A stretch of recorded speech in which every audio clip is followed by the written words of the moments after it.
Et puis, le dernier jour, la politique, avec d'abord aujourd'hui l'annonce par M. Georges Marchais lui-même qu'il serait de nouveau candidat au poste de secrétaire général du Parti communiste français à l'occasion du prochain 24e congrès. M. Marchais, interrogé par la radio canadienne, a également indiqué qu'il pensait que ce prochain congrès confirmerait la ligne politique définie lors des 2 précédents congrès. Politique encore, avec le discours prononcé cet après-midi par M. Roland Leroy. Le reportage de Jean-Michel Mercure. Temps fort de cette fête de l'humanité, le discours de Roland Leroy était d'abord l'occasion de saluer la présence de ministres communistes pour la 3e fois seulement dans l'histoire du parti. Devant une assemblée nombreuse et avant la pluie, Roland Leroy a développé le thème d'un parti de combat dans un pays qui subit encore la pression du patronat contre le changement. L'heure n'est pas à la satisfaction confiante, a expliqué Roland Leroy, car les conséquences de la politique du grand capital se prolongent au-delà de son règne. Et dans le camp de ceux qui empêchent encore le changement ou qui ne vont pas assez loin, Roland Leroy de citer pêle-mêle le CNPF, les partis de droite, les médias, radio, télé et même certains journaux de gauche. Pas de surenchère, tout ne peut pas être fait en un jour, mais les communistes ne renonceront pas à leurs propositions, même si le pays n'en a pas voulu entièrement et tout de suite. Non, les communistes ne se sont pas reniés, et Roland Leroy a longuement cité le candidat Georges Marchais pendant sa campagne. Chaque changement, même partiel, est une condition meilleure pour progresser. Les communistes font toujours ce qu'ils disent, a conclu Roland Leroy, ils se doivent d'être les artisans d'une politique nouvelle. Démocratique, autogestionnaire que nous voulons pour la France et notre dans la nouvelle majorité pour aller de l'avant, pour répondre aux espérances qui se sont levées, les communistes participent au gouvernement de la France. Ils ne sont pas pour autant partis du gouvernement, ni avocats inconditionnels de celui-ci, ni partisans de la surenchère ou de la démagogie. C'est chaque jour, sur tous les chantiers du changement, que s'exprime leur contribution originale et irremplaçable à l'œuvre engagée. C'est en étant pleinement eux-mêmes, c'est parce qu'ils sont et restent pleinement eux-mêmes que les communistes entendent tout faire pour réussir. C'est une garantie, c'est un atout pour les travailleurs et pour la France. Vous le voyez, plus que jamais, le peuple de France a besoin d'un parti communiste plus fort. Sans nous, il n'y aurait pas eu hier de victoire électorale. Sans nous, il n'y aurait pas demain de politique nouvelle. Alors, M. Lionel Jospin, lui, le premier secrétaire du Parti socialiste, était l'invité du Club de la Presse ce soir de notre confrère Europe numéro 1. Au lendemain de la réunion du comité directeur de son parti qui a finalement décidé de se présenter uni au prochain congrès de Valence, toutes tendances confondues du moins pour le moment.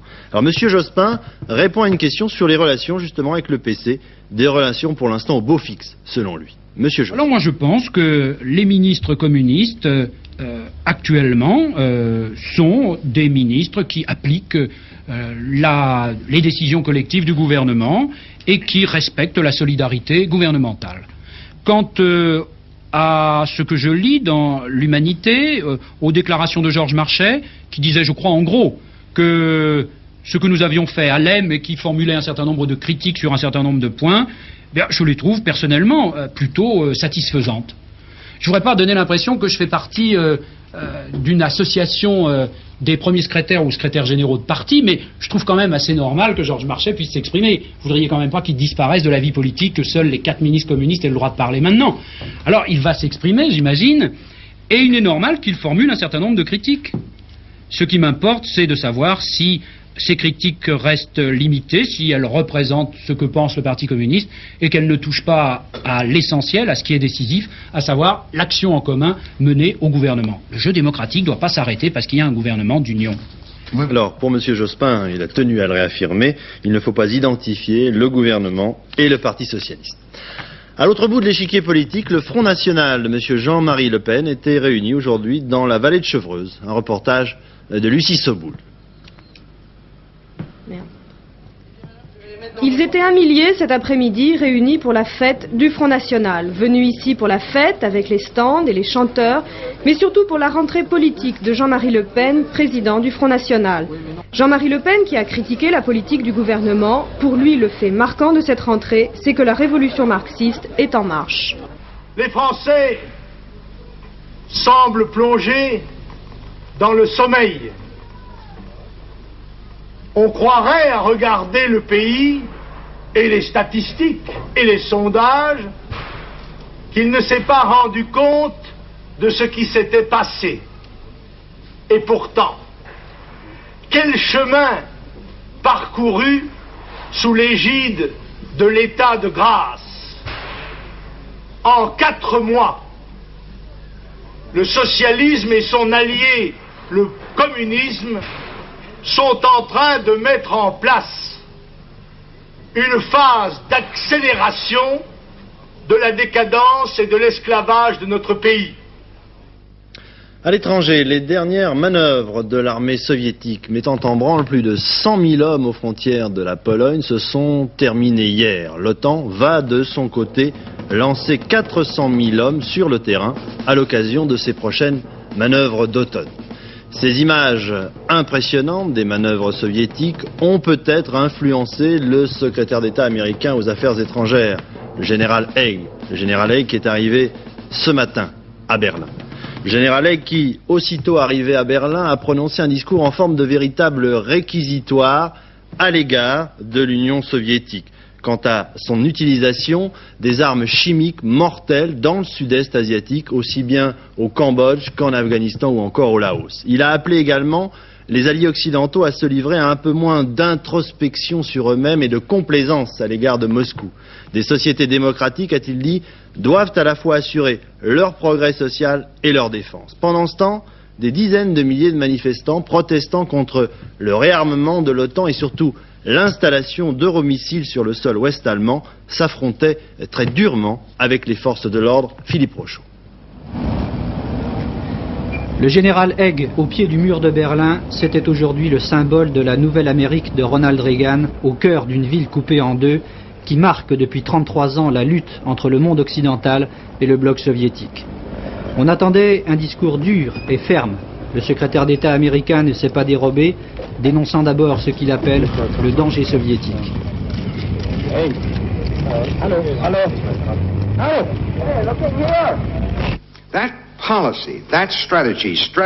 Le contrôle des armements, a-t-il dit, ne peut se faire dans le vide. L'OTAN doit moderniser ses forces nucléaires. Les soviétiques occupent toujours l'Afghanistan. L'URSS s'est engagée dans un énorme effort militaire qui dépasse ses besoins réels de défense. Moscou utilise aussi des armes chimiques. Il faut défendre la démocratie. L'avenir de l'Occident est en jeu. Défi aux soviétiques, mais aussi avertissement aux Européens. À cette volonté de poursuivre la course aux armements, au problème des euromissiles, au problème de la bombe à neutrons, plusieurs mouvements ont répondu au général Haig en faisant descendre leurs militants dans la rue. 50 000 personnes, des jeunes pour la plupart, ont dénoncé dans leur slogan la politique de réarmement de l'actuelle administration américaine. Haig à Berlin, disait-il, c'est une provocation. Il faut arrêter la politique de réarmement démentielle de l'OTAN. Bagarre, police, une centaine d'arrestations. Berlin n'oubliera pas le passage du général Haig qui n'a duré que quelques heures et qui montre incontestablement que les États-Unis, ce soir, ont durci le ton à l'égard de Moscou. Oui, et justement, Moscou ne s'y trompe pas, qui vient de réagir très rapidement par l'intermédiaire de l'agence officielle soviétique TASS, qui vient de qualifier les propos du général Haig tenus à l'égard de l'Union soviétique de propos de calomnieux. Ajoutons à cela, pour être vraiment complet, essayons de savoir plutôt qui sont ces manifestants hostiles aux États-Unis et surtout à l'installation de fusées américaines sur le sol de l'Allemagne fédérale. Une enquête de Michel Meyer.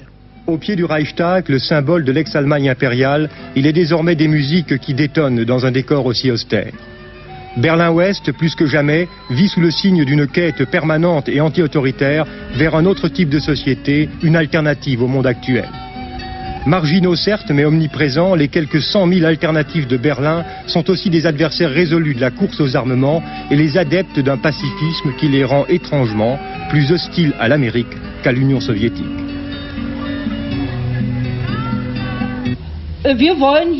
Ici en Europe, nous ne voulons pas mourir pour défendre des intérêts américains. En fait, l'Europe n'est tout simplement pas défendable et les Américains doivent comprendre qu'ils ne peuvent utiliser notre territoire pour une guerre nucléaire d'ailleurs impraticable. Voici ce que disent à Berlin les leaders pacifistes.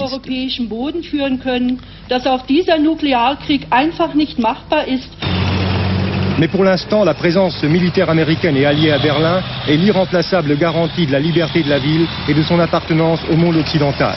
Cet état de fait est largement accepté par ce que l'on appelle ici la majorité silencieuse.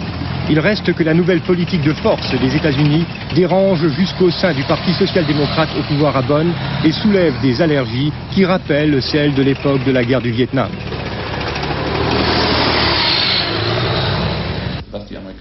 En réalité, en réarmant, les Américains ne compensent pas un désavantage par rapport à l'Est, nous dit-on ici, mais ils mettent en place un nouveau système d'armes. Il n'y a pas, à l'inverse, et du côté soviétique, une nouvelle catégorie d'armes, et c'est la différence. Partant de telles positions, il a donc été tout naturel que des jeunes amis politiques de Willy Brandt et de Helmut Schmidt se solidarisent avec les 60 000 manifestants pacifistes et anti-américains d'aujourd'hui. Cela dans une protestation qui dure ici à Berlin et qui est toujours aux limites de l'affrontement violent. En fait, on a renoué aujourd'hui avec une hostilité anti-américaine qui ne recule devant aucun acte symbolique.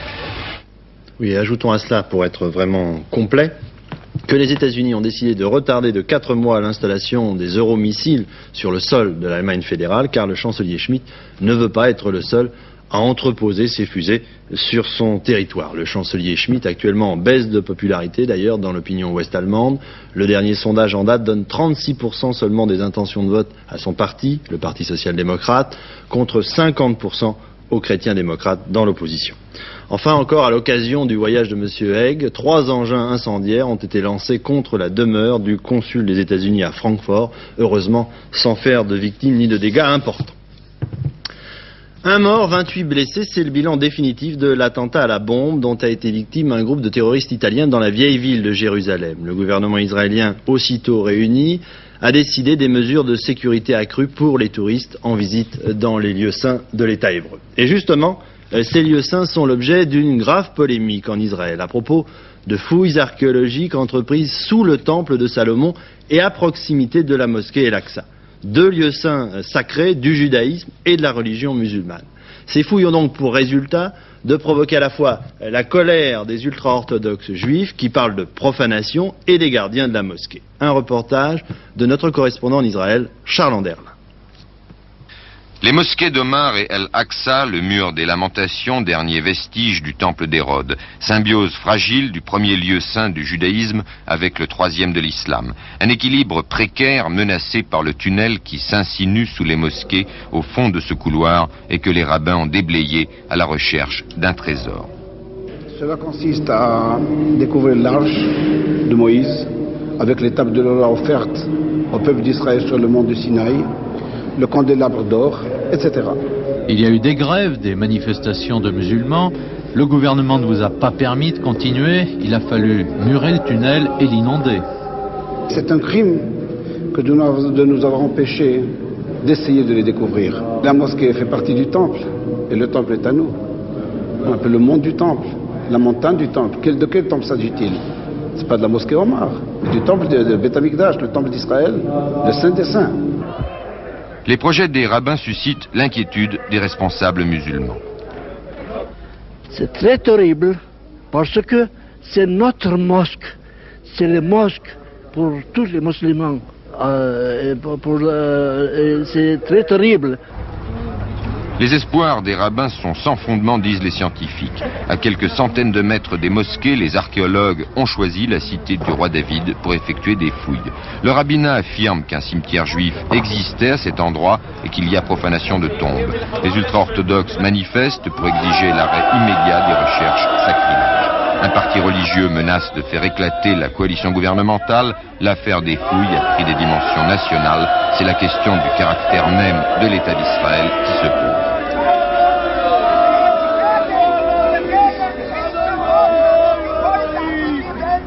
C'est une question de la séparation d'État et de religion. Dans ce climat où nous vivons, si la majorité de la population ne s'exprime pas sur ces sujets, il y a une vérité danger d'échanger tous les caractères de ces pays et de les rendre dans un pays théocratique que les extrémistes religieux le veulent.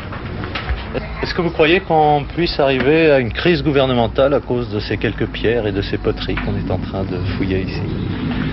Ce n'est pas une question de quelques pierres, c'est une question de principe. Une crise gouvernementale peut développer.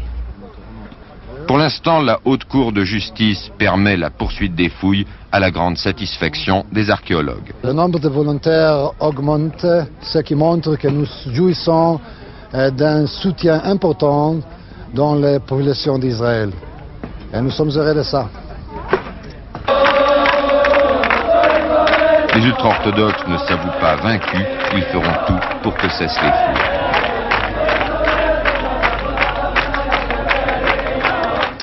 En bref, encore, les Iraniens éliront un président de la République le 2 octobre prochain. L'ancien président Raja ayant été tué avec son premier ministre à la fin du mois d'août dernier. Le président tchadien, M. Goukouni Ouaddaï, repousse une nouvelle fois la proposition de fusion avec la Libye proposée il y a moins d'une quinzaine de jours par le colonel Kadhafi. Le correspondant du journal Le Monde au Caire, Jean-Pierre Perroncel-Hugoz, a été expulsé aujourd'hui, après d'autres journalistes d'ailleurs. Il est accusé de manque d'objectivité, et cela dans tous les domaines. Le pape Jean-Paul II a confirmé aujourd'hui qu'il publierait mardi prochain une encyclique sur le monde du travail, un texte particulièrement important dans le contexte économique actuel. Enfin, l'Union soviétique, je l'oubliais tout à l'heure à propos des événements de Berlin, aurait procédé à une explosion nucléaire, c'est du moins ce qu'affirme un observatoire météo hollandais qui considère cette explosion comme la plus importante enregistrée cette année. Le débat sur la peine de mort à l'Assemblée nationale constituera l'un des grands moments politiques de cette semaine qui vient. Ce sera depuis le 17 juin 1791, date à laquelle l'Assemblée constituante décida de maintenir cette sentence, la 83e fois que les élus du peuple débattront de ce problème. Cette fois-ci, mathématiquement, du moins, la majorité socialiste devrait voter l'abolition de la peine capitale. En prélude de ce débat, demain soir sur Antenne 2 à 20h30, Paul Lefebvre et la rédaction d'Antenne 2 présenteront une émission spéciale. La situation se présente de la façon suivante. Durant son septennat, et suivant là l'attitude du général de Gaulle et de M. Georges Pompidou, M. Giscard d'Estaing, qui se prononçait personnellement contre la peine de mort, avait laissé passer la justice, comme on dit, une fois le 28 juillet 1976, l'exécution de Christian Ranucci, meurtrier d'une petite fille, pour répondre en quelque sorte au sentiment d'insécurité que le président garde des Sceaux, M. Alain Peyrefitte, qualifiait de profond dans la société française.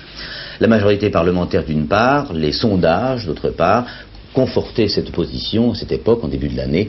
63% des Français se déclaraient favorables au maintien de la peine de mort. Au cours de la campagne électorale, François Mitterrand, le 16 mars 1981, sur cette même antenne d'ailleurs, déclarait « Dans ma conscience profonde, je suis contre la peine de mort ». 4 jours après son élection à la présidence, François Mitterrand commuait en réclusion criminelle à perpétuité la condamnation à mort de Philippe Maurice. La majorité parlementaire actuelle, plus une trentaine de députés de l'opposition, sont pour l'abolition. À l'Assemblée nationale, c'est la situation. Au Sénat, la majorité semble être plutôt favorable pour le maintien de la peine de mort. Le débat doit durer jusqu'à la fin du mois, 2 lectures successives par assemblée. L'abolition de la peine de mort est une question de fond, une question de société. C'est la raison pour laquelle Antenne 2 a décidé d'y consacrer son premier grand magazine de rentrée. Lundi soir, demain, à 20h30, affaire vous concernant la peine de mort. Dans l'affrontement des passions et des chiffres, nous tenterons de découvrir la mesure. Un sondage sur le gouvernement de M. Mauroy. Les cadres jugent les 100 jours du gouvernement de M. Mauroy. C'est un sondage réalisé par le CIDES pour le compte du quotidien de Paris, publié demain matin. Alors les cadres sont en majorité 50% défavorables aux nationalisations, 42% y sont favorables, 8 sans opinion. À propos du gel du programme nucléaire, il est désapprouvé par 56% des personnes interrogées, 41% étant favorables. Par contre, 71% des cadres sont pour l'impôt sur la fortune et seulement 24% contre. Monsieur Pierre de Bizet, le patron du SAC, à notre confrère le journal du dimanche, aujourd'hui réaffirme qu'il n'a rien à voir avec la tuerie d'Auriol, que l'on veut faire un procès politique à son organisation. le sac, et enfin qu'il met tous ses hommes à la disposition de la nouvelle opposition, ce qui était déjà le cas lorsqu'il s'agissait de la majorité. Sondage encore, Sofres sur le cancer pour le magazine Vivre. 79% des personnes interrogées sont d'accord pour que le médecin leur dise la vérité. 44% des personnes interrogées avouent qu'elles ont déjà pensé avoir un cancer. C'est dire que pratiquement un Français sur deux pense qu'il a pensé à cette maladie, ce qui prouve bien que cette maladie est bien dans tous les esprits. Suite de la rentrée scolaire cette semaine, une rentrée dont on a déjà beaucoup parlé à propos de la hausse des prix des fournitures. Ces fournitures qui représentent un chiffre d'affaires important pour l'industrie française, comme le prouve cette enquête de Christian-Marie Monod.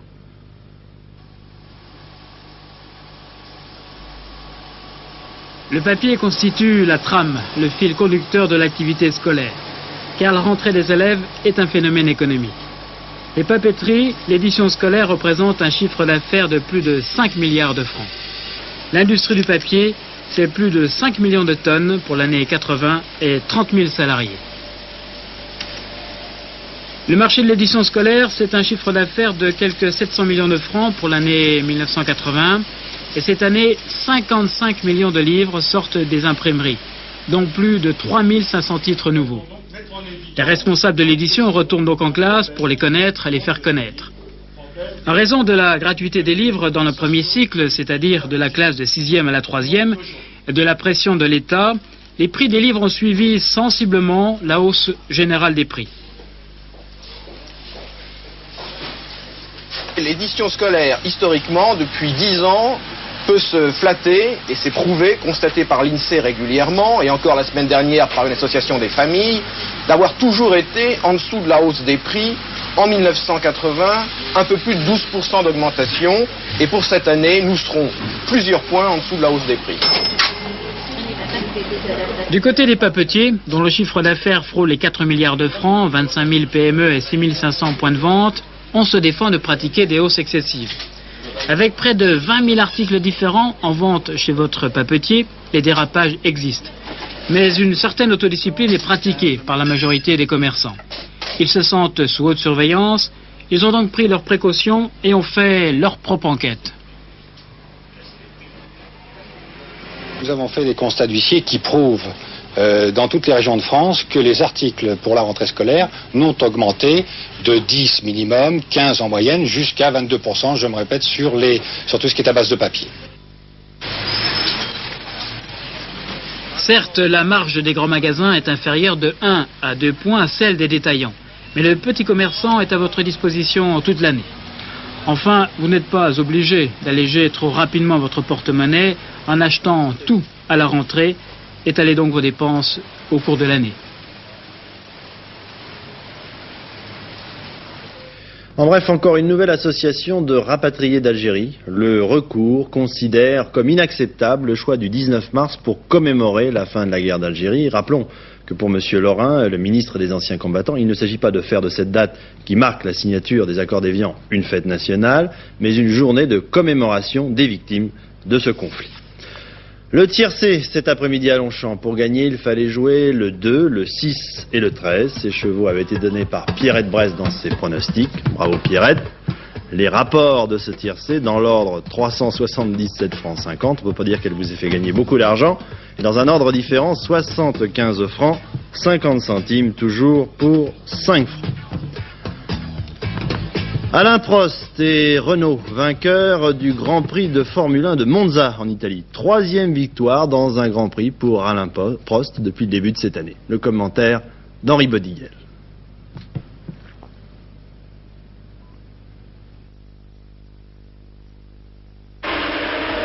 C'est une Renault et pour la 4e fois celle de René Arnoux qui occupe la pole position aux côtés de Reutemann devant Prost et Laffite. C'est du reste Alain Prost qui prend le meilleur départ devant René Arnoux, Reutemann, Laffite, Pironi et Villeneuve. Autrement dit, à part Nelson Piquet, enfermé dans le peloton, tous les favoris du championnat du monde sont dans le groupe de tête, y compris les outsiders.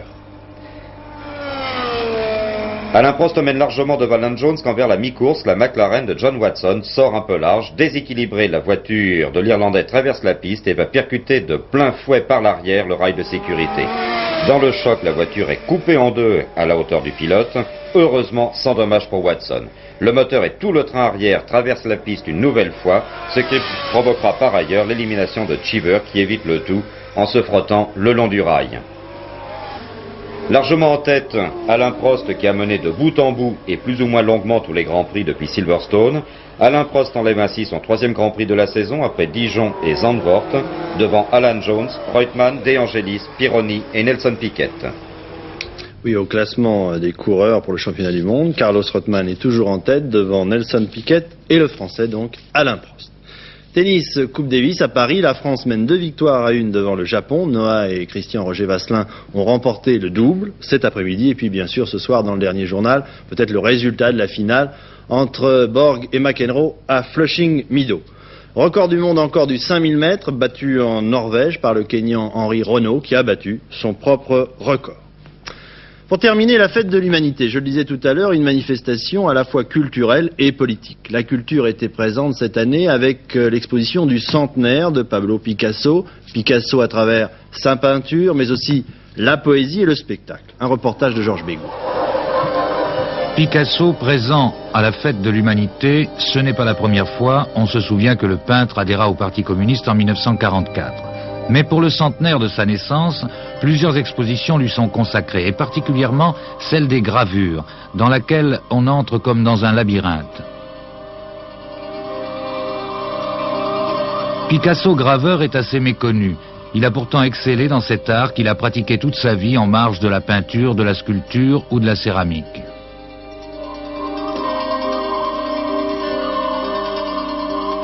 Qu'il s'agisse d'eau forte, de taille douce, de lithographie ou de linogravure, on retrouve ses thèmes favoris, le minotaure, le corps humain, les visages, la lumière, les bacchanales, la tauromachie ou les étreintes.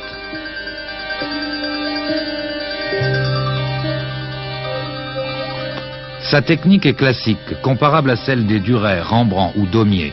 Ce qui n'est pas classique, c'est la richesse d'invention dans le trait, dans la traduction des volumes. Picasso demeure l'homme qui a gravé le plus de planches au monde. Et Jean-Pierre Jouffroy et Gérard Champloux, qui ont établi cet itinéraire, proposent au regard une fête dont la qualité et la rigueur sont irréprochables.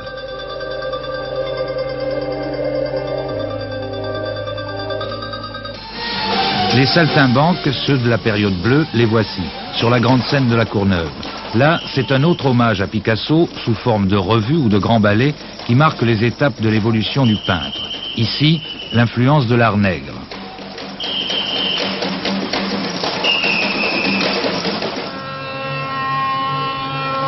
Le fameux et scandaleux ballet Parade d'Éric Satie que Picasso avait décoré et costumé à sa manière. À présent, les musiciens qui peuplèrent en permanence les toiles cubistes des années folles. Pendant 2 heures s'anime ainsi, sur fond de tableau ou de photos géantes, une existence et une œuvre qui peuvent se danser et se chanter car elles étaient l'expression même de la vie.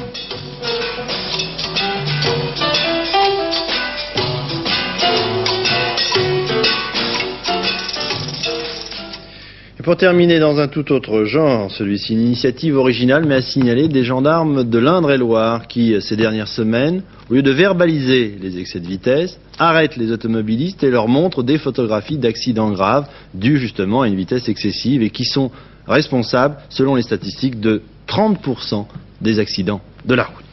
La météo, pour conclure, voici les prévisions pour demain, ça se gâte, vous me direz que c'est la saison qui veut ça. Dès le matin, un temps très nuageux avec des pluies va envahir d'ouest en est une partie du pays, située au nord de la ligne Bordeaux-Grenoble. Avant les pluies, le temps sera brumeux et frais le matin, puis le ciel sera très nuageux dans la moitié nord de la France et ensoleillé dans le sud-ouest. Sur la Provence et la Corse, le temps sera nuageux le matin, mais s'améliorera par la suite. Les orages affecteront la Corse, et cela dans la soirée. Pour le dernier journal, ce sera l'affaire de Serge Misret aux alentours de 23h25. Demain, l'invité d'antenne de midi sera Madame Nicole Quessio, qui est ministre de la Solidarité nationale. Pour ma part, il ne me reste plus qu'à vous souhaiter une excellente soirée sur Antenne 2. Bonsoir.